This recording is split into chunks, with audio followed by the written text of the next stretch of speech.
الحمد للہ الذی ذی العزت والعلا والصلاة والسلام علی سید الانبیاء شمس الضحی بدر الدجا صدر العلا نور الہدی منبع الجود والعطا اما بعد اعوذ باللہ السمیع العلیم من الشیطان الرجیم بسم اللہ الرحمن الرحیم لقد کان لکم فی رسول اللہ اسوۃ حسنہ صدق اللہ العظیم وبلغنا رسولہ النبی الکریم الامین ونحن علی ذلک لمن الشاہدین والشاکرین والحمد للہ رب العالمین۔ بندائے پروردگارم امت احمد نبی، دوست دارے چار یارم تابعے اولاد علی، مذہب حنفیہ دارم ملت حضرت خلیل، خاک پائے غوث اعظم زیر سایہ ہر ولی، صدیق عکس حسن کمال محمد است، فاروق ذل جاہ و جلال محمد است، عثمان ضیاء شمع جمال محمد است، حیدر بہار و باغ خصال محمد است، صلی اللہ تعالی علیہ وسلم۔ غوث اعظم بمنے بے سر و ساما مددے، قبلہ دین مددے کعبہ ایمان مددے، ان اللہ و ملائکتہ یصلون علی النبی یا ایہا الذین آمنوا صلوا علیہ وسلموا تسلیما، اللہم صل علی سیدنا و مولانا محمد معدن الجود والکرم وعلی آلہ وصحبہ وبارک وسلم۔ حمد و صلات کے بعد عزیز دوستو، انسان اپنی زندگی میں عمل کرنے کے لیے ہمیشہ کسی نہ کسی کی پیروی ضرور کرتا ہے۔ یہ انسان کی فطرت ہے کہ وہ کسی نہ کسی کے پیچھے ضرور چلتا ہے، وہ کسی نہ کسی کو فالو ضرور کرتا ہے، کسی نہ کسی کی تقلید ضرور کرتا ہے، کسی نہ کسی کی بات کو ضرور مانتا ہے، کسی نہ کسی کو انسان کی یہ فطرت ہے کہ وہ فالو ضرور کرتا ہے۔ دیکھیں تھوڑا ہی عرصہ ہوا ہے میرج ہال کو عام ہوئے، زیادہ نہیں ہوا، تھوڑا ہی عرصہ ہوا ہے میرج ہال کو عام ہوئے۔ ہمارے بڑوں کا یہ مزاج ہوا کرتا تھا کہ اگر انہیں کہا جاتا کہ بیٹی کی رخصتی کے دن آ گئے ہیں تو میرج ہال بک کروا لیں، تو یہ بڑوں کا انداز تھا، بڑوں کا مزاج تھا، یہ بڑوں کی سوچ تھی۔ وہ کہتے تھے کہ نہیں بھائی میرج ہال کو بک نہیں کروانا۔ کیوں بھائی میرج ہال کو کیوں نہیں بک کروانا؟ تو آگے سے جواب دیتے تھے کہ بیٹیاں جو ہے نا وہ میرج ہالوں سے رخصت نہیں کی جاتی، بیٹیوں کو گھروں سے رخصت کیا جاتا ہے۔ یہ ان کا مزاج تھا، ایک یہ ان کی سوچ تھی۔ پھر کیا ہوا کہ ہم لوگوں نے فالو کرنا شروع کر دیا، ہم رسم و رواج کو فالو کرتے ہیں۔ پھر اس کا نقصان یہ ہوتا ہے کہ جب ہم رسم و رواج کو فالو کرنے لگ پڑتے ہیں تو اس کا سب سے بڑا نقصان یہ ہوتا ہے کہ دین پیچھے رہ جاتا ہے اور رسم و رواج آگے نکل جاتے ہیں۔ تو بہرحال انسان اپنی فطرت کے لحاظ سے پیچھے چلنے کا مزاج رکھتا ہے، کسی نہ کسی کی تقلید ضرور کرتا ہے، یہ کسی نہ کسی کی بات کو ضرور فالو کرتا ہے۔ کچھ تو اس بات کو مانتے ہیں کہ میں جی فلاں کے پیچھے چلتا ہوں، میں کسی نہ کسی کو فالو کرتا ہوں، لیکن کچھ نہیں مانتے۔ لیکن حقیقت یہی ہے کہ ہر بندہ کسی نہ کسی کی بات کو ضرور مانتا ہے، ہر بندہ کسی نہ کسی کی تقلید ضرور کرتا ہے۔ شیخ الاسلام خواجہ قمر الدین سیالوی رحمت اللہ تعالی علیہ، آپ کے پاس ایک بندہ آ گیا، آ کے کہنے لگا حضرت آپ امام اعظم ابو حنیفہ علیہ رحمہ کی بات کو نہ مانا کریں۔ تو خواجہ قمر الدین سیالوی صاحب رحمت اللہ تعالی علیہ، آپ شیخ تو تھے ہی لیکن اس کے ساتھ ساتھ نا آپ بہت بڑے منطقی بھی تھے۔ تو خواجہ صاحب کو جب اس نے آ کے کہا نا کہ آپ امام اعظم ابو حنیفہ کی بات کو نہ مانا کریں تو آپ مسکرائے اور فرمانے لگے میں تیری اس بات کو مان لوں؟ تو جو مجھے آ کے کہہ رہا ہے کہ میں امام اعظم ابو حنیفہ علیہ رحمہ کی بات کو نہ مانوں تو تم مجھے بتا میں تیری اس بات کو مان لوں۔ جب خواجہ صاحب علیہ رحمہ نے اس کو یہ بات کہی تو وہ حیران ہو کے خواجہ صاحب کا چہرہ دیکھنے لگا، تو آپ مسکرا کے کہنے لگے ارے نادان، جب تیرے جیسے بے وقوف کی بات کو مانا جا سکتا ہے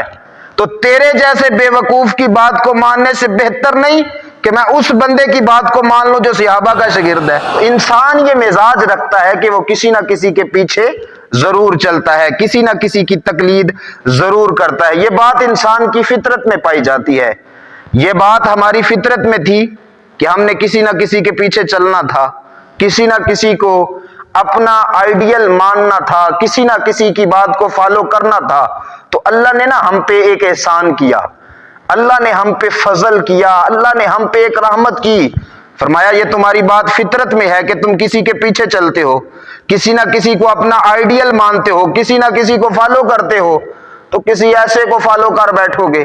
کسی ایسے کے پیچھے چل بیٹھو گے جسے خود ہی صحیح رستے کا پتہ نہ ہوگا، کسی ایسے کو اپنا آئیڈیل مان بیٹھو گے جو خود ہی مکمل نہیں ہے۔ تو میں تمہیں نا ایک رستہ بتاتا ہوں، میں تمہیں ایک ذات بتاتا ہوں،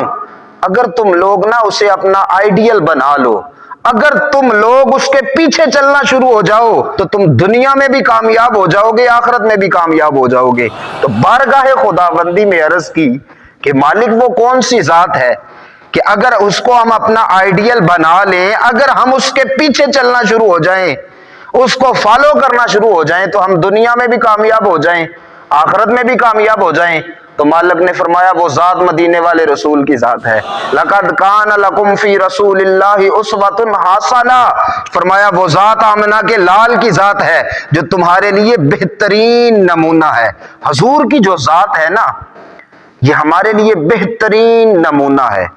حضور کی زندگی، حضور کی سیرت ہمارے لیے بہترین نمونہ ہے۔ اگر آپ کی یہاں پہ توجہ ہو تو ایک بات اور آپ کی خدمت میں عرض کرتا ہوں، اللہ نے ہمیں کیوں پیدا کیا جی؟ زندگی اور موت کو اللہ نے کیوں بنایا ہے؟ اگر ہم سورہ ملک کا مطالعہ کریں آیت نمبر 2 کا تو وجہ سامنے آتی ہے الذی خلق الموت والحیات لیبلوکم ایکم احسن عملا۔ فرمایا میں نے زندگی اور موت کو اس لیے پیدا کیا ہے، اس لیے بنایا ہے کہ میں تمہیں دیکھوں کہ تم میں سے نا اچھے عمل کون کرتا ہے۔ تو پتہ چلا کہ اللہ نے ہمیں اس لیے پیدا کیا ہے کہ ہمیں پرکھے، ہمیں دیکھے کہ ہم میں سے اچھے عمل کون کرتا ہے، ہم میں سے اعمال صالحہ کون کرتا ہے۔ ہمیں تو اللہ نے اس لیے پیدا کیا کہ ہمیں دیکھے کہ ہم میں سے اچھے عمل کون کرتا ہے، ہم میں سے اعمال صالحہ کون کرتا ہے۔ لیکن ایک سوال ہے کہ ہمیں پتہ کیسے چلے گا کہ کون سا عمل اچھا ہے اور کون سا عمل برا ہے؟ ہمیں خبر کیسے ہوگی کہ یہ کام کر لو یہ کام اچھا ہے، یہ کام نہ کرنا یہ کام برا ہے؟ کیسے پتہ چلے گا؟ تو جب یہ سوال ہم نے بارگاہ خداوندی میں رکھا،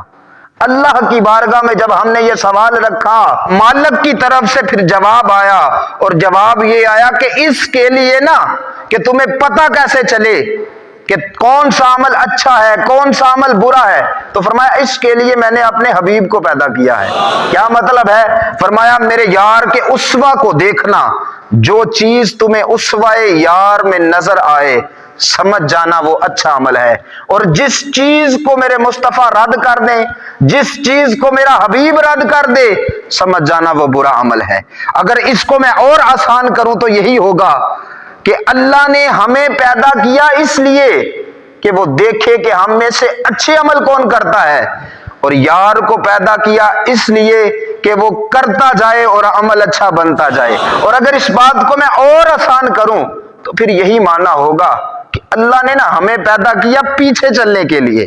اللہ نے ہمیں پیدا کیا ہے پیچھے چلنے کے لیے، لیکن یار کو پیدا کیا ہے آگے چلنے کے لیے۔ ہم نماز پڑھیں نا تو نمازی بنتے ہیں، ہم اگر نماز پڑھیں تو نمازی بنتے ہیں نمازی، لیکن اگر یار نماز پڑھے تو خود نماز بنتی ہے۔ ہم حج کریں تو حاجی بنتے ہیں، لیکن اگر مدینے والے رسول حج کریں تو خود حج بنتا ہے۔ تو اللہ نے حضور کی جو ذات ہے یہ ہمارے لیے بہترین نمونہ بنا دی ہے۔ حضور کی سیرت، حضور کی ذات، حضور کی زندگی یہ ہمارے لیے بہترین نمونہ ہے۔ یہ جب آیت پڑھی جاتی ہے نا لَقَدْ كَانَ لَكُمْ فِي رَسُولِ اللَّهِ أُسْوَةٌ حَسَنَةٌ، تو بعض لوگ یہ سمجھتے ہیں کہ شاید حضور کی جو سیرت ہمارے لیے بہترین نمونہ ہے یہ فقط نماز پڑھنے کے لیے حضور کی زندگی ہمارے لیے بہترین نمونہ ہے، یا صرف حج کرنے کے لیے ہی حضور کی زندگی ہمارے لیے بہترین نمونہ ہے؟ تو یارو اللہ نے کسی ایک شے کا ذکر نہیں کیا، بلکہ اللہ تعالیٰ نے مطلق ارشاد فرمایا کہ حضور کی زندگی تمہارے لیے بہترین نمونہ ہے۔ یعنی اللہ فرما رہا نماز ایسے پڑھو جیسے میرا حبیب پڑھتا ہے، اور روزے ایسے رکھو جیسے آمنہ کا لال رکھتا ہے، حج بھی ایسے ہی کرو جیسے حضور کرتے ہیں، لیکن اس کے ساتھ ساتھ نا اپنے گھروں کا ماحول بھی ایسا ہی بناؤ جیسا حضور بنانا چاہتے ہیں۔ اپنی بہنوں کو، اپنی بیٹیوں کو، اپنی بہوؤں کو وہی لباس پہناؤ جو آمنہ کے لال پہنانا چاہتے ہیں۔ اپنی اولاد کی ایسے ہی تربیت کرو جیسے حضور کرنا چاہتے ہیں۔ اپنی اولاد کو وہ والی تعلیم دو جو مدینے والے رسول دینا چاہتے ہیں، اور اس کے ساتھ ساتھ نا اپنی شادیاں بھی ذرا ایسے ہی کرو جیسے حضور کرنا چاہتے ہیں۔ اپنی شادیوں پہ بھی وہی رسم و رواج رکھو جس کو مدینے والے رسول پسند کرتے ہیں۔ تو اللہ نے مطلق ارشاد فرمایا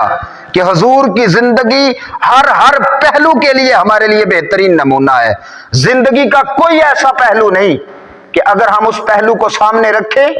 اور پھر مدینے والے رسول کی ذات سے رہنمائی لینا چاہیں تو حضور کی ذات ہمیں خاموش نظر آئے۔ زندگی کے ہر پہلو میں حضور کی ذات سے ہمیں رہنمائی ملے گی، ہر پہلو کے لیے حضور کی زندگی، ہر قدم کے لیے آمنہ کے لال کی زندگی ہمارے لیے بہترین نمونہ ہے۔ اور یہ اعزاز بھی میرے ہی مصطفیٰ کو حاصل ہے، یہ شان بھی آمنہ کے لال کو ہی حاصل ہے۔ دیکھیں نا حضرت عیسیٰ علیہ نبینا علیہ الصلوۃ والسلام، اگر آپ کا کوئی امتی ہو اور شادی شدہ بھی ہو اور پھر وہ اپنے نبی جناب عیسیٰ علیہ نبینا وعلیہ الصلوۃ والسلام کی سیرت کو سامنے رکھے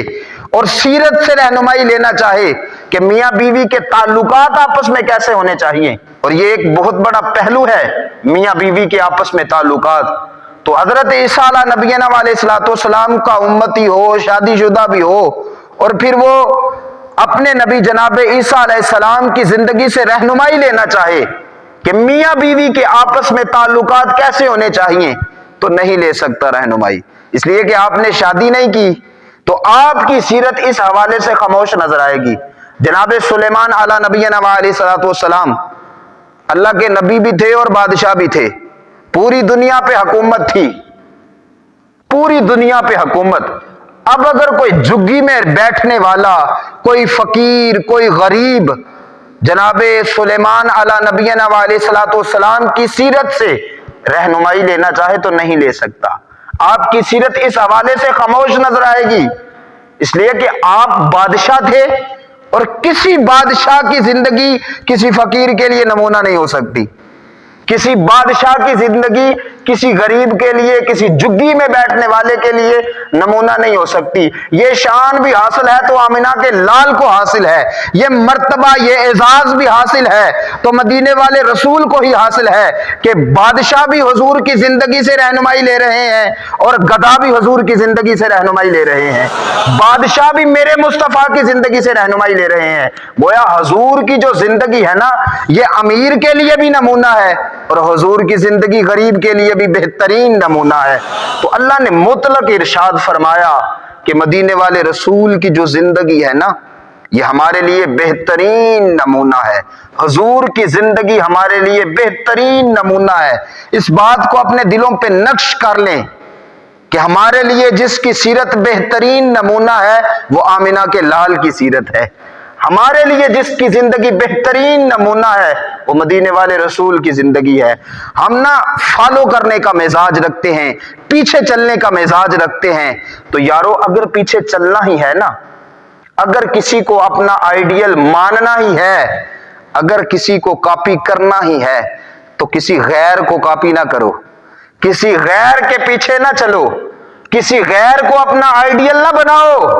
اگر آئیڈیل بنانا ہے، اگر پیچھے چلنا ہی ہے تو اس کے پیچھے چلو جس کے پیچھے ابو بکر چلے تو صدیق اکبر بن گئے۔ اگر تم نے پیچھے چلنا ہی ہے نا تو پھر اس کے پیچھے چلو جس کے پیچھے عمر چلے تو فاروق اعظم بن گئے، اور عثمان چلے تو ذوالنورین بن گئے، علی جس کے پیچھے چلے تو شیر خدا بن گئے۔ اگر پیچھے چلنا ہے نا تو پھر کسی غیر کے پیچھے نہ چلو، آمینہ کے لال کے پیچھے چلو۔ اگر کاپی کرنا ہی ہے نا تو کسی غیر کو کاپی نہ کرو، کاپی کرنا ہے تو مدینے والے رسول کو کاپی کرو۔ دیکھیں نا حضرت موسیٰ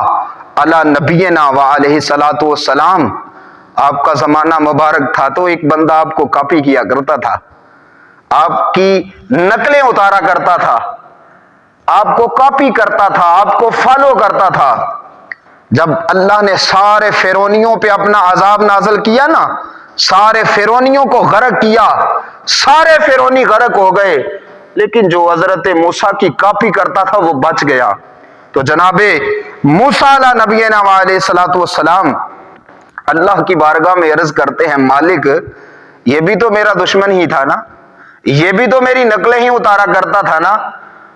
تو اسے کیوں نہیں غرق کیا؟ تو اللہ نے فرمایا موسیٰ کاپیاں تیری کرے اور پھر میں اس کو عذاب دوں؟ میری رحمت نے یہ گوارا نہیں کیا کہ کاپی میرے نبی کی کرے اور پھر میں اس کو عذاب دوں، اسے جہنم میں ڈالوں؟ فرمایا موسیٰ یہ تیری نقلیں اتارا کرتا تھا نا، یہ تجھے کاپی کرتا تھا نا، تو مجھے بڑا ہی سونا لگتا تھا، میں نے اسی کی وجہ سے اسے ایمان بھی دے دیا ہے اور اسے جنت بھی دے دی ہے۔ تو یارو اگر کوئی موسیٰ کی کاپی کرے تو اللہ اسے عذاب نہیں دیتا، تو اگر کوئی موسیٰ کے بھی نبی کی کاپی کرے تو پھر اس پہ اللہ کی کتنی رحمتیں نازل ہوں گی۔ اور اس بات کو پلے باندھ لیں، اگر ہم حضور کو فالو کرنا شروع کر دیں گے نا تو نجات بھی اسی میں ہی ہے اور عزت بھی اسی میں ہی ہے۔ اگر کوئی جھوٹا موٹا بھی حضور کو فالو کرتا ہے نا تو مالک اسے بھی بڑی ہی عزتیں عطا فرماتا ہے۔ یہاں پہ مجھے ایک بات یاد آ رہی ہے اورنگزیب عالمگیر کی، یہ بڑا نیک بادشاہ تھا اورنگزیب عالمگیر، اس نے فتاوی عالمگیر لکھوائی۔ چلیں یہاں پہ ایک بات اور عرض کرتا ہوں، یہ بادشاہ بنا کیسے تھا؟ جب ان سے پہلے والا جو بادشاہ تھا جب وہ فوت ہوا نا تو اورنگزیب عالمگیر اور اس کا بھائی تھا دارا شکو، یہ دونوں بھائی تھے۔ دارا شکو کی نیت تھی کہ اگر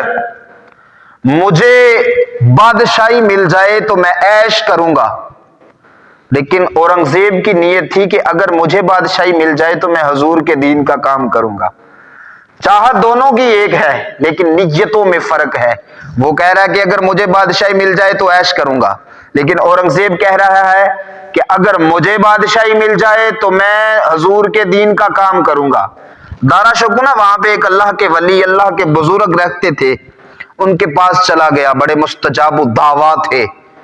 ان کے پاس چلا گیا تو بزرگ اپنے مصلی پہ بیٹھے تھے۔ دارا شکو جب گیا تو بزرگ کھڑے ہو گئے اور دارا شکو سے کہنے لگے دارا شکو ادھر آ کے بیٹھو میری جگہ پہ۔ تو وہ آگے سے کہتا ہے کہ حضرت میں وہاں بیٹھنے کے قابل نہیں۔ دوسری دفعہ پھر کہا کہ دارا شکو تم مہمان ہو، میں کہہ رہا ہوں ادھر آ کے بیٹھو۔ وہ کہتا کہ حضرت میں وہاں بیٹھنے کے قابل نہیں۔ حضرت نے نا بزرگوں نے تیسری دفعہ پھر کہا اوے دارا شکو ادھر آ کے بیٹھ، کہتا حضرت میں وہاں بیٹھنے کے قابل نہیں۔ تو آپ فرمانے لگے چل پھر بیٹھ جا سامنے، خود اسی مصلی پہ بیٹھ گئے۔ جب وہ سامنے بیٹھ گیا نا تو کہنے لگے بتا کس کام آیا ہے؟ تو عرض کرتا ہے حضرت دل کرتا ہے کہ مجھے بادشاہی مل جائے، آپ کے در سے بادشاہی کی خیرات لینے آیا ہوں۔ تو حضرت مسکرا کے فرمانے لگے وہ تو تجھے دی تھی تو نے لی ہی نہیں، میں تو تجھے کہہ رہا تھا آ تخت پہ آ کے بیٹھ جا، لیکن تو خود ہی نہیں بیٹھا، میں تو تجھے بادشاہی دے رہا تھا تو نے خود ہی نہیں لی۔ اچھا چند دن گزرے تو اورنگزیب بھی اسی ولی کامل کی بارگاہ میں چلا گیا۔ اب دارا شکو تو آزاد بندہ تھا نا، لیکن اورنگزیب جو تھا یہ ولیوں کی صحبت میں بیٹھنے والا تھا، یہ نیکوں کی صحبت میں بیٹھنے والا تھا، اللہ والوں کی صحبت میں بیٹھنے والا تھا۔ اورنگزیب عالمگیر بھی اسی اللہ کے ولی کے پاس گیا تو جب اورنگزیب اس ولی کی خانقاہ پہ حاضر ہوا، اندر داخل ہوا تو بزرگ پھر اٹھ کے کھڑے ہو گئے اور اورنگزیب سے کہنے لگے اورنگزیب یہاں آ کے بیٹھو، میرے مصلی پہ آ کے بیٹھو۔ تو اب یہ اللہ والوں کے پاس بیٹھنے والا تھا نا، اسے صحبت اللہ والوں کی حاصل تھی نا، تو یہ عرض کرتا ہے حضرت میں اس قابل تو نہیں کہ وہاں پہ بیٹھوں، لیکن آپ حکم ارشاد فرما رہے ہیں تو بیٹھ جاتا ہوں۔ اورنگزیب آ کے مصلی پہ بیٹھ گیا، بزرگ سامنے بیٹھ گئے اور کہنے لگے اورنگزیب بتا کدھر آیا ہے؟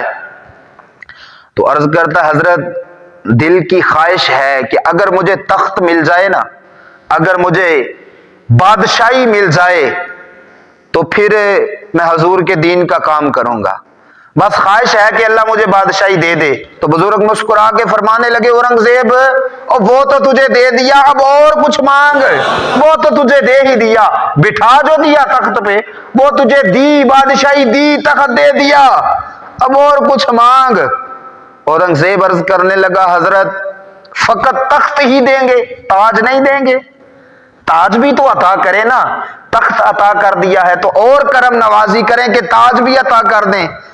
تو بزرگ کہنے لگے اورنگزیب تخت میرے اختیار میں تھا، میں نے تجھے دے دیا، تاج میرے اختیار میں نہیں۔ تو حضرت تاج کس کے اختیار میں ہے؟ تو فرمانے لگے وہ جو بابا تجھے وضو کراتا ہے نا، وہ جو بابا تیرے گھر میں نوکر رہتا ہے اور تجھے وضو کرواتا ہے، تاج اس کے اختیار میں ہے، تاج اس کے ہاتھ میں ہے، جا کے اس سے لے لے، اگر اس نے تاج دیا تو تجھے تخت بھی مبارک، تجھے تاج بھی مبارک۔ اب اورنگزیب گھر آیا اور سوچنے پہ مجبور بھی ہوا کہ ایک اللہ کا ولی اور میں نے گھر میں نوکر بنا کے رکھا ہے، اللہ کے ولی سے میں کام کرواتا رہا اور خدا کے دوست کو میں نے اپنے گھر میں نوکر رکھا ہے۔ اور دوسرا سوال دل میں آ رہا تھا، ان سے تاج لیا جائے تو کیسے لیا جائے؟ اورنگزیب جب وضو کرنے لگا، وضو کا وقت ہوا، وہی بابا جی جب وضو کرانے کے لیے آئے تو اورنگزیب نے جو سر پہ امامہ باندھا ہوا تھا اس کو اتارا، سائڈ پہ رکھا، بزرگ وضو کروانے لگ پڑے، اورنگزیب وضو کرنے لگ پڑا۔ جب وضو مکمل ہو گیا تو اورنگزیب بابا جی سے مخاطب ہوا اور کہنے لگا بزرگوں ناراض نہ ہونا، میں نہ ذرا چہرے سے پانی کے جو قطرے ہیں، وضو کا جو پانی ہے، ہاتھوں پہ جو پانی لگا ہوا ہے، میں ان کو تھوڑا سا خشک کر لیتا ہوں، تو آپ مہربانی کریں نا اتنی دیر میں میرے سر پہ امامہ ہی باندھ دے۔ تو بزرگوں نے وہ امامہ اٹھایا اور اورنگزیب کے سر پہ باندھنے لگ پڑے، اور باندھ دیا نا جب اورنگزیب کے سر پہ امامہ، تو کہنے لگے بزرگوں نے میرا راز نہیں رکھا، میرے راز کو کھول دیا ہے، اچھا جا پھر اورنگزیب، تجھے تخت بھی مبارک ہو، تجھے تاج بھی مبارک ہو۔ دوستو اگر اورنگزیب کو بھی بادشاہی ملی ہے تو وہ بھی اللہ والوں کی چوکھٹ سے ملی ہے، وہ بھی اللہ والوں کے در سے ملی ہے۔ وہ کسی نے کہا تھا اور سچ ہی کہا تھا کہ تمنا درد دل کی ہے نا تو آ پھر خدمت کر فقیروں کی۔ اور اگر کوئی دل میں تیرے آرزو ہے، کوئی خواہش رکھتا ہے تو پھر کہیں ادھر ادھر نہ جا، تمنا درد دل کی ہے تو آ پھر خدمت کر فقیروں کی، اس لیے کہ نہیں ملتا یہ گوہر بادشاہوں کے خزینوں سے، جو تجھے اللہ والوں کی چوکھٹ سے ملے گا وہ کہیں اور سے بھی نہیں ملے گا۔ تمنا درد دل کی ہے تو آ جا پھر کر خدمت فقیروں کی، نہیں ملتا یہ گوہر بادشاہوں کے خزینوں سے۔ تو اورنگزیب کی بات کر رہا تھا، بڑا نیک بادشاہ ہے۔ اورنگزیب کے نا پاس ایک بہروپیہ آیا، آگے کہنے لگا اورنگزیب میں نا روپ بدلتا ہوں، تو میں روپ بدل کے تیرے پاس آؤں گا، اگر تو نے پہچان لیا تو ٹھیک، اگر نہ پہچان سکا تو پھر کیا ہوگا کہ میں تجھ سے انعام لوں گا۔ اورنگزیب کہنے لگا تو جون سا مرضی روپ دھار کے آ جا، میں بھی مدینے والے رسول کا غلام ہوں، میں تجھے پہچان ہی لوں گا، جون سا مرضی طریقہ اپنا کے آ، میں تجھے پہچان لوں گا۔ بادشاہ نے تھوڑے ہی دن گزرے کہ اعلان کیا کہ میں نے فوجی بھرتی کرنے ہیں، تو بہت سارے لوگ انٹرویو دینے کے لیے آ گئے، اس کو اس بات کی خبر ہوئی اس بہروپیے کو، تو وہ بھی لائن میں لگ گیا، فوجیوں جیسا حلیہ بنا لیا، انٹرویو دینے کے لیے آ گیا۔ جب وہ انٹرویو دینے والی لائن میں کھڑا ہو گیا، بادشاہ نے ایک کا انٹرویو لیا، دوسرے کا لیا، تیسرے کا لیا، جب اس کی باری آئی تو 10 روپے دیے اور کہنے لگے میاں تیرے آنے جانے کا کرایہ میں نے تمہیں پہچان لیا ہے، اور اگر اورنگزیب کو دھوکہ دینا نا تو کوئی اور روپ دھار کے آ، میں نے تمہیں پہچان لیا ہے، جا چلا جا۔ بڑا حیران ہوا کہ بادشاہ نے تو آج مجھے پہچان لیا ہے، اچھا پھر کبھی صحیح۔ تھوڑے ہی دن گزرے کہ بادشاہ نے اعلان کیا کہ میں نے استادوں کو بھرتی کرنا ہے، ٹیچر بھرتی کرنے ہیں۔ بہت سارے لوگ انٹرویو دینے کے لیے آ گئے، اس کو جب اس بات کی خبر ہوئی تو اس نے بھی اچکن وغیرہ پہن لی، سر پہ جنا کیپ پہن لی، استادوں والا حلیہ بنایا اور لائن میں لگ گیا انٹرویو دینے کے لیے۔ بادشاہ نے 1 کا لیا، 2 کا انٹرویو لیا، تیسرے کا انٹرویو لیا۔ جب اس کی باری آئی تو 10 روپے دیے اور کہنے لگے میاں تیرے آنے جانے کا کرایہ، جا چلا جا، میں نے تمہیں پہچان لیا ہے، اور جا کوئی اور روپ دار کیا، میں نے تمہیں پہچان لیا ہے۔ بڑا حیران ہوا کہ آج بھی بادشاہ نے پہچان لیا۔ بادشاہ کہیں سفر پہ روانہ ہونے لگا تو بادشاہ کا یہ مزاج تھا کہ جب بھی سفر پہ روانہ ہوتا تھا تو لوگوں کو کوئی خیرات وغیرہ کر کے پھر گھر سے نکلتا تھا، سفر کے لیے روانہ ہوتا تھا۔ تو بادشاہ سفر کے لیے چونکہ اس نے نکلنا تھا تو خیرات کرنی شروع کر دی، بانٹنا شروع کر دیا۔ اس کو جب خبر ہوئی تو اس نے بھی اپنا وہ مانگنے والوں جیسا حلیہ بنایا، چہرے پہ تھوڑی سی سیاہی مل لی، کپڑے وغیرہ پھاڑ دیے اور مانگنے والوں جیسا حلیہ بنا کے ہاتھ میں کٹورا لے کے لائن میں لگ گیا۔ بادشاہ صاحب کو دیتا جا رہا ہے، اس کی باری آئی تو پھر 10 روپے دیے اور کہنے لگا اورنگزیب کو دھوکہ دینا ہے تو کوئی اور روپ دار کیا، میں نے تمہیں پہچان لیا ہے۔ بڑا پریشان ہوا کہ پہلے جس کے پاس بھی جاتا تھا وہ مجھے پہچان نہیں سکتا تھا، لیکن اورنگزیب کے پاس جس حلیے میں بھی آیا ہوں اورنگزیب نے پہچان لیا ہے۔ اچھا وقت گزرتا گیا، یہاں تک کہ 2 سال گزر گئے۔ تو بادشاہ 2 سال کے بعد جنگ کے لیے روانہ ہوا گھر سے، تو راستے میں کیا دیکھتا ہے کہ ایک پہاڑی ہے، اس پہاڑی کے اوپر لوگ جا بھی رہے ہیں آ بھی رہے ہیں۔ لوگوں سے پوچھا کہ یہاں لوگ کیوں اوپر جا رہے ہیں اور کچھ لوگ نیچے آ رہے ہیں، ماجرا کیا ہے، وجہ کیا ہے، معاملہ کیا ہے؟ تو لوگوں نے بتایا بادشاہ اوپر نا ایک اللہ والے رہتے ہیں، ایک اللہ کا ولی رہتا ہے، ایک اللہ کا دوست رہتا ہے اوپر۔ تو لوگ اوپر جاتے ہیں، اس نے غار میں ڈیرا لگایا ہوا ہے، اوپر جاتے ہیں لوگ دعائیں کرواتے ہیں۔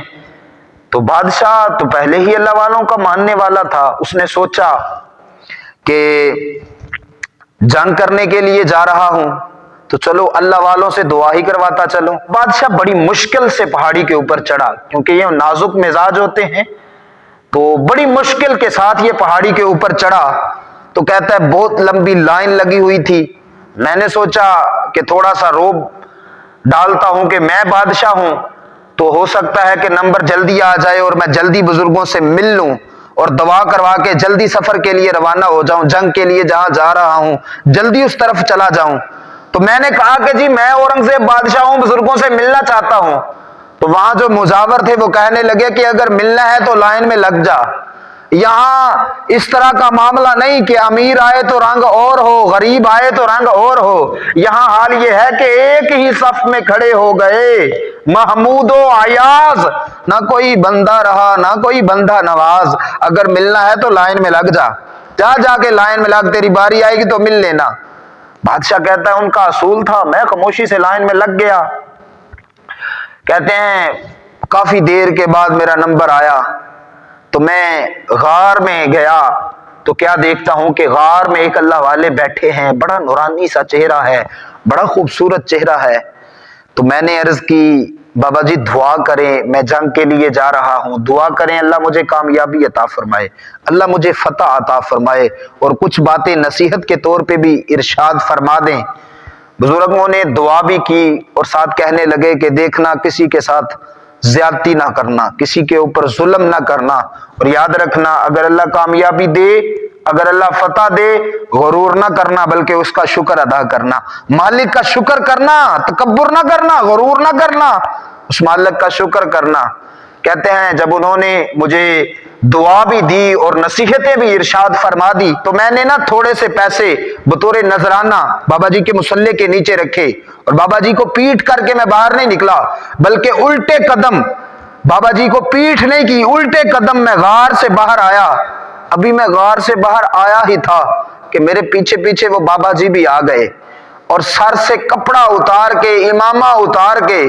مجھے کہنے لگے اورنگزیب آج نہیں تو مجھے پہچان سکا، اوے آج نہیں تو مجھے پہچان سکا، آج میں جیت گیا تو ہار گیا، میں کوئی اللہ والا نہیں، میں وہی بہروپیہ ہوں